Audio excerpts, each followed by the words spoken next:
Good evening and welcome to my channel. Tonight we'll be continuing our story of The Hearts of Argyle Godfrey by Nicholas Leonard. Chapter 9.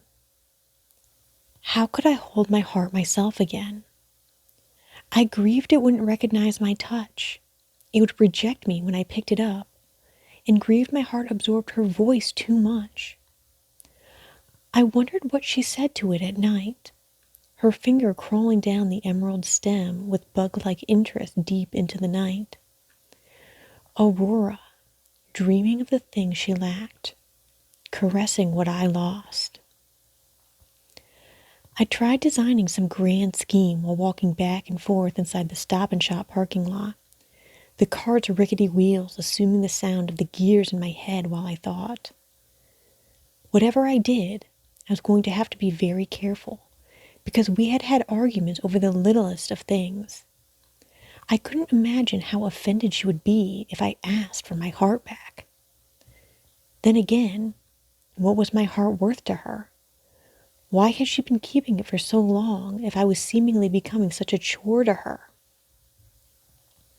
Even worse, a tragic part of me wanted her to have it.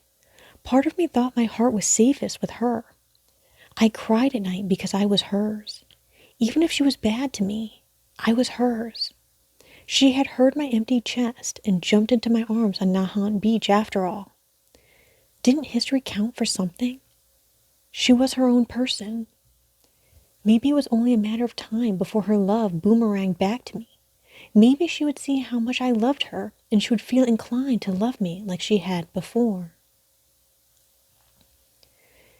It was on an uncommonly cool night in May when Aurora brought my heart to my house. She brought it because I had asked her to. That's weird. Why do you want to see it?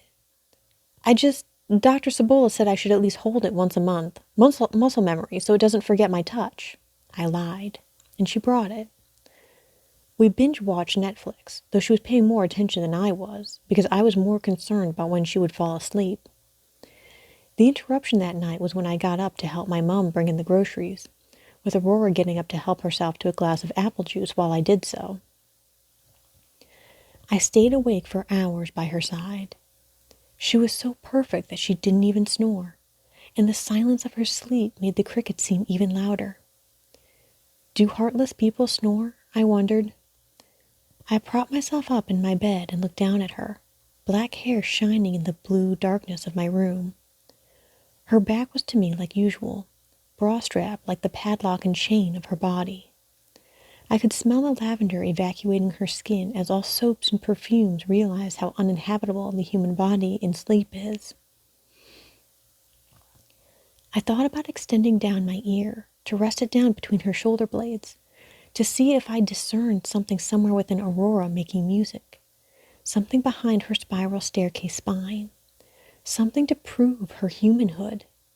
If just the faintest drumming graced my ear, I would remain recumbent at her side. She had to have a heart. I knew she did. I could have tried to hear for one that night.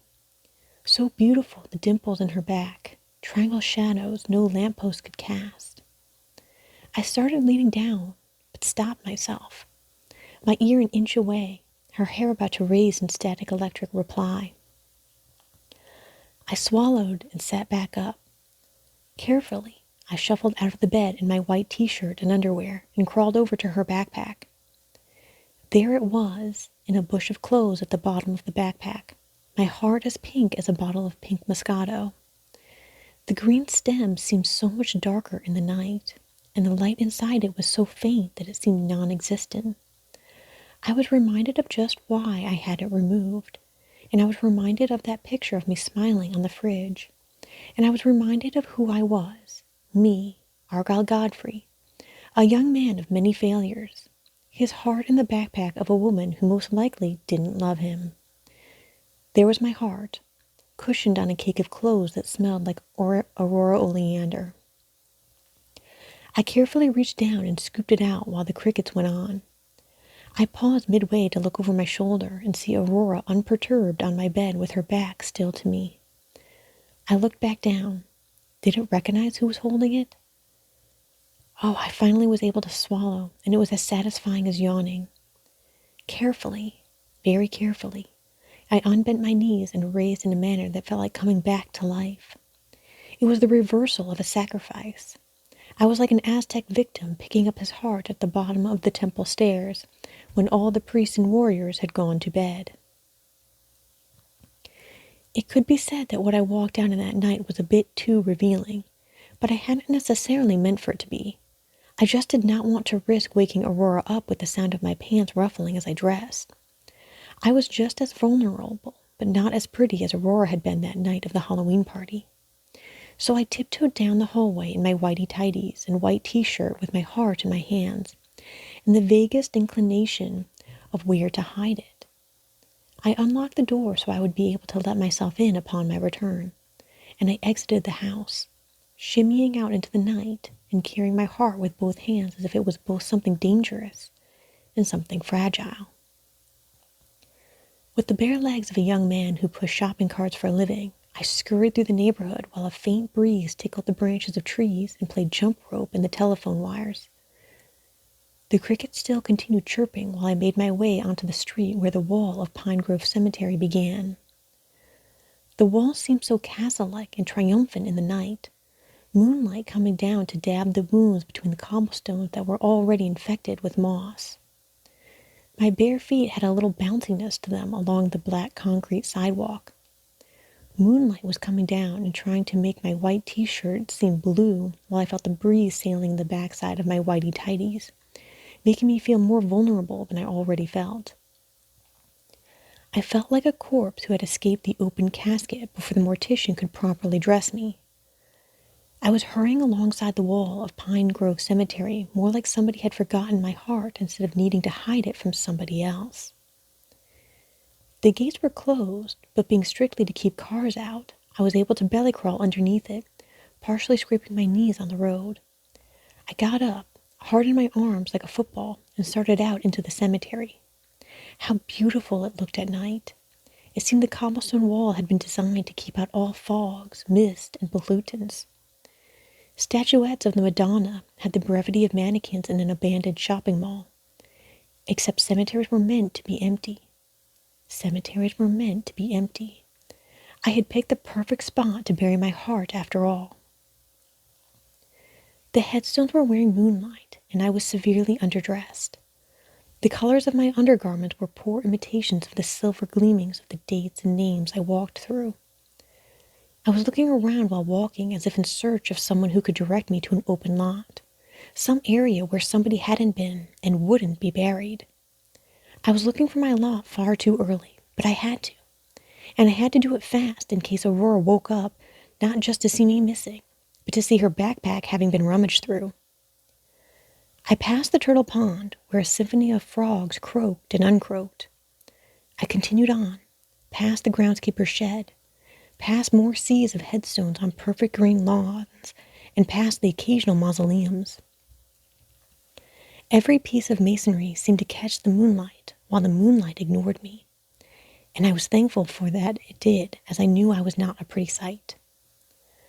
I felt my face cringing in worry, and I felt the start of perspiration under my arms while I continued. I was speed walking, but also shuffling and limping because of how hard it was to walk barefoot on concrete, no matter how much the crickets coached me. I happened into the innermost lawns of the cemetery and hurried out to a large oak tree that loomed over the headstones. How frightful it was to pass across the lawn right in the open, even though I knew I was the only living person on the grounds. I slid, kneeling, sliding on the wet rug of grass and stopping where the tree roots bulged out of the earth. Frantically, I looked around and picked a spot to start digging. The tree root was pointing right towards it. The perfect X marks the spot. I leaned my heart down against the tree and started digging, clawing open the earth, uprooting the grass and feeling dirt fling against my white t-shirt. I think I was groaning while I dug. I don't remember. I just remember how violently and hurriedly I undid the earth to make a suitable burial ground for my heart. My heart.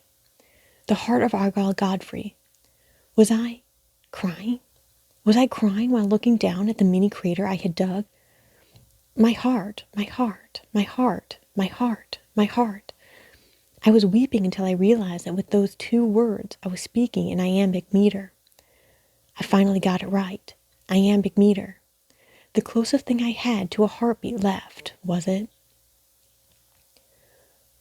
What kind of hesitation was that I felt while looking down at the grave plot I carved out for my heart?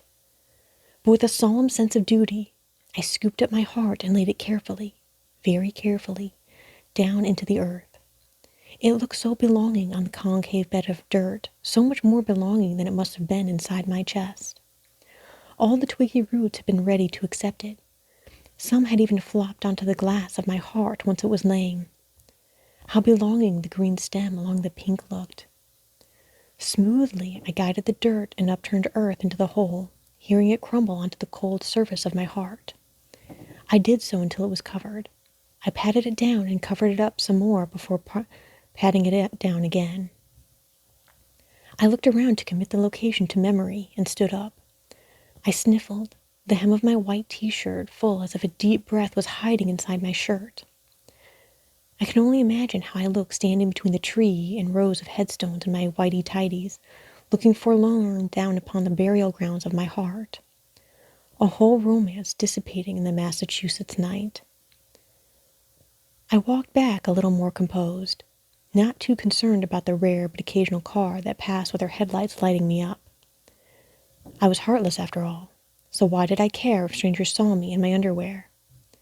The thought made me stop and almost made me chuckle, almost.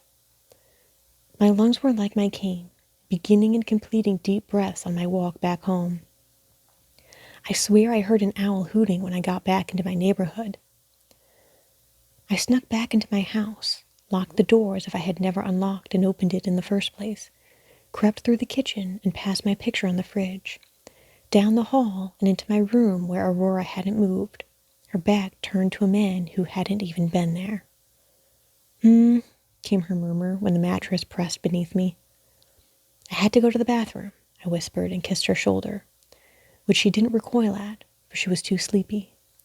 I scooted closer to her, sniffed her shoulder, and fell asleep, my empty chest against her back. A scream woke me up. The presence of daylight was so alarming. I threw back the blankets and rolled over to see Aurora digging through her backpack. She was in the undergarment she had been sleeping in, too. I sat up. Aurora? She was panicked. Your heart is gone. The clothes that had been inside her backpack were around her feet, as well as vials of mascara, her vape, and loose dollar bills. Huh? I lost your heart. She twisted around, and her face was beautiful with horror. Argyle, baby, I lost your heart. My mom came rushing in with empty grocery bags on her arm, asking, What is it? Aurora was shaking her. Mrs. Godfrey, I'm sorry, I don't know, I lost your son's heart. She looked at me and something cracked inside my brain, activating whatever receptors released catharsis. It's all right, I moped. You probably just forgot it. It's probably at your dad's. She picked up a black t-shirt and hurried over towards the bed, grabbing my collar. Argyle, we gotta go, honey. She pulled me out of bed. Lost his heart, my mom hushed to herself. Do you kids need help? It's all right, Mom. We'll find it, I was saying. But Aurora started dabbing her hands on and off my face and checking my temperature. Her hand landed on my chest with a thump, and she said, Is it back in your chest? She looked up at me, then down at my chest, saying, I ain't feeling anything. Come on, Argyle, we gotta go. Oh, gee, I hope you find it, I heard my mom saying as Aurora pulled me out of the bedroom. I slowed her down so we could at least have a short breakfast and brush our teeth first. Aurora, I don't have any pants on, I hissed, which she snapped back. Well, you don't have a heart either. We gotta go, baby. Baby. How that word possessed me. I felt like Icarus, and I knew if she called me baby that just one more time, then I'd be ready to run into the sun with her in our underwear. We stumbled out to my car, but she pushed me out of the way as I was getting in. Nuh-uh, I'm driving. I stumbled back, confused. You don't have your heart, she explained from behind the wheel. Get in. I did so, but a lot more slowly than she wanted. She was worried about me. Did she care? I was thankful that her dad was at work when we got to his place, because it was becoming quite the scene. Bras, t-shirts, tank tops, underwear, and all sorts of undergarments were being flung at me as I watched Aurora comb through her drawers. "Aurora," I said while dodging her underwear, "I'm sure it'll show up somewhere." She turned around, the moon changing its mind. I gulped the guilt her beauty gave to me. "Argyle," she whined, shaking her head. Why did she have to have that crack in her voice? Why did she have to have that face? Why was she approaching me? Why did she have to approach me? I fought my own instincts to step backwards and let her crash into my chest and arms. Her voice, too meek for words, she sniffled on my shoulder while stamping chest on chest. Two lovers, heartless, finally hugging like they had before. I was finally heartless. How could I have done this to her? I heard her nose sniffle on the cotton of my shirt like a farmer crying out in the fields. I rubbed her back, her dimples at my palm beneath her parasol shoulder blades. My hand traversed her spiral staircase spine, descending then ascending every step with 0 goosebumps my hand could trip on. All right, I hushed while she cried. "It's okay. But your heart." Upon possession's verge, my question came. "Your heart can beat for both of us for a little while, right?" She nodded, but I knew it was a lie. She was as heartless as me, and these were fake tears. No, were they? I continued gently rubbing her back, regretting that I hadn't stopped to try and listen for a sign of a heart earlier instead of going to bury my heart in Pine Grove Cemetery. I held her, wishing that she had a heart, or had one not corrupted. Oh, Aurora, what corrupted you? My mansion was mine, but empty. Her mansion was beautiful, but tenanted by a sinister hostess. And now I understood her spider kiss, the venom that she passed between her lips. In pincer fashion had she moved her jaw. How hunger was she every time we kissed. Despite it all, I held her in the sun, our ankles standing in her closet's crumbs, in underwear I never saw her wear. Aware about her jaw, I picked her brow to kiss, which was warm in the wake of sleep. Farewell communicated in my lips. The terrace of Aurora's mansion, where the evil hostess watched her bird depart, my lips retracting like a bird in flight, so far, so shrinking from her gaze. I thought about my picture on the fridge. Aurora. She looked up at me, probably confused about the kiss I placed upon her forehead. "You'll never see my heart again." I don't know why I said it. It just came out. Her cheeks pushed up into her eyes in even more confusion. "You haven't been treating me very well." "Argyle, I took my heart back. It's mine, and I put it somewhere where you'll never find it." The business of her lungs were audible. Her sweet convulsions would have broke my heart. I heard an evil thing. I saw this in her eyes.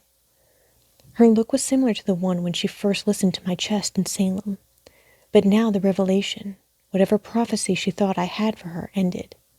The ceiling that was her face collapsed. She wouldn't get to learn how to be heartless from me now. She gasped. What? All I did was look down at her, trying to replace my pain and sorrow with revelry and victory. It was both freeing and destructive. "You are heartless," I told her, "and you will never learn a thing from me." "What do you mean?" Her voice was wet and urgent.